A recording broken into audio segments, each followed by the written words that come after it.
టీవీ24 స్టూడియోలో యాడ్ కోసం ads and promotions కి ఈ కాంటాక్ట్ నంబర్ ని సంప్రదించండి 9662166699. అంటే ముఖ్యంగా పవన్ కళ్యాణ్ గారు ఆయన మొదటి నుంచి కూడా 2019 నుంచి మధ్యలో పార్టీని అటు కంపల్సరీ మనం ఓట్లు చీలకుండా వెళ్ళాలి అని చెప్పిన తర్వాత కూడా పవన్ కళ్యాణ్ గారికి వ్యూహాలు నాకు వదిలేయండి అని చెప్పి చాలా సార్లు చెప్పారు కదా. ఆ వ్యూహాలు నిజంగా ఫలించాయి. ఈ రోజు వైసీపీకి ప్రతిపక్ష పాత్ర కూడా లేకుండా చేశారు పవన్ కళ్యాణ్ గారు. ఈ కూటమి నిలబడడానికి కీలక పాత్ర పోషించినటువంటి పవన్ కళ్యాణ్ గారు కూడా చాలా పాజిటివ్ గా తీసుకుంటున్నారు జనాలు కూడా. ఇలాంటి నాయకుడిని మనం ఇంతవరకు చూడలేదు. ఇలాంటి వ్యూహాలను వేసేవాళ్ళని ఇంతవరకు చూడలేదు అని. అవును సార్. ఇందులో మనం పవన్ కళ్యాణ్ గారిని చాలా రకాలుగా అప్రిషియేట్ చేయాల్సిన విషయాలున్నాయి. అది మేబీ ఈ ఇంటర్వ్యూలో సరిపోకపోవచ్చు. అది ఇంకొకసారి నేను సెల్ఫ్‌గా వేరే వీడియో చేస్తాను. కళ్యాణ్ గారు ఎప్పుడు రాజకీయాలంటే ఉపాధిగానో, అదొక వృత్తి మార్గంగానో, ఆదాయ మార్గంగానో చూడలేదండి.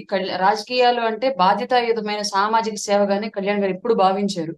దానిలో భాగంగానే దేశ రాజకీయాల్ని, రాష్ట్రంలో సమస్యల్ని, సృష్టించబడ్డ సమస్యల్ని క్లియర్ చేయాల్సి ఉన్నప్పటికీ కూడా వాళ్ళ మనుగడ కోసం ఆ సమస్యలను అలాగే పొడిగించుకుంటూ వస్తున్నటువంటి వ్యవస్థల్ని వీటన్నింటిని కూడా చాలా నిశితంగా గమనించిన వ్యక్తి పవన్ కళ్యాణ్ గారు.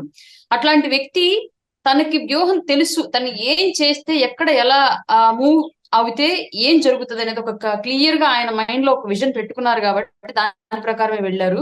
మేమంటే క్వశ్చన్ చేయలేదు. మేము చిన్నవాళ్ళము, రాజకీయం అంటే ఆయనే నేర్పాడు. ఆయన కోసమే రాజకీయ జెండా పట్టుకున్నాం కాబట్టి మాలాంటి వాళ్ళని ఎవరు క్వశ్చన్ చేయలేదు. మేబీ మనసులో సందేహాలు ఉన్నా మా నాయకుడి కన్నా మాకేం ఎక్కువ తెలియదులే, ఆయన అడుగుజాడలో నడవడం తప్ప మరొక మార్గం మనకి లేదు అని చెప్పేసి మేము నడిచాం. గానీ రాష్ట్రంలో చాలా మంది అండి అబ్బాయి ఆళ్ళ ఉచిత సలహాలు, ఆయన కష్టాల్లో పాలు పంచుకోరు, ఆయన చేసే పనుల్లో పాలు పంచుకోరు, ఆయనతో పాటు ఏ నడవడికలోనూ వాళ్ళు ఎవరు ఉండరు. కానీ పక్క నుంచి ఉండి పవన్ కళ్యాణ్ ఇలా చేయాలండి, ఇలా చేసుంటే అయి ఉండేదండి, ఈ పొత్తు ఎందుకండి, సింగిల్ గెలిస్తే గెలిచేవాళ్ళం కదండి, 30 వచ్చాయి కదండి, ఇంకోసారి గెలిచేవాళ్ళం కదండి, ఇట్లా చేయకూడదండి, సగం సీట్ అడగాలండి, సగం ముఖ్యమంత్రి అడగాలండి, ఇన్ని పదవులు అడగాలండి, ఇన్ని టికెట్, అబ్బో 1, 2 కాదు, ఉచిత సలహాలు నా నెత్తి మీద ఉన్నటువంటి జుట్టు అంత ఇచ్చారండి బాబు కళ్యాణ్ గారికి.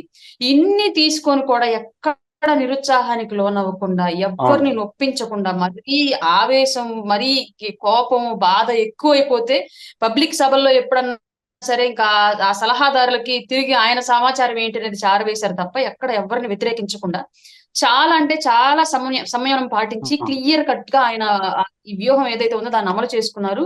ఆ అమలు చేసిన దాంట్లో ఆయన 100% సక్సెస్ అయ్యారు కాబట్టి వాళ్ళ 100% సక్సెస్ రేట్ తోటి వాళ్ళ పార్టీ గెలిచింది. నిలబడ్డ ప్రతి అభ్యర్థి గెలిచి అసెంబ్లీకి, పార్లమెంట్ అడుగు పెట్టబోతున్నాడు సార్. నిజంగానే కళ్యాణ్ గారిని ఫాలో అవటం తప్ప వేరే మార్గం లేని సిచ్యువేషన్ వాళ్ళ రాష్ట్ర రాజకీయాల్లో, అలాగే దేశ రాజకీయాలను కూడా ప్రభావితం చేయగలిగినటువంటి వ్యూహం ఆయన వేశాడు కాబట్టి వాళ్ళ ఇంత గౌరవ మర్యాదలు పొందుతున్నాడు సార్. ఈ జనసేన వుడెన్ మెమెంటో కోసం ఇప్పుడే ఈ వాట్సాప్ నంబర్ కి కాంటాక్ట్ చేయండి.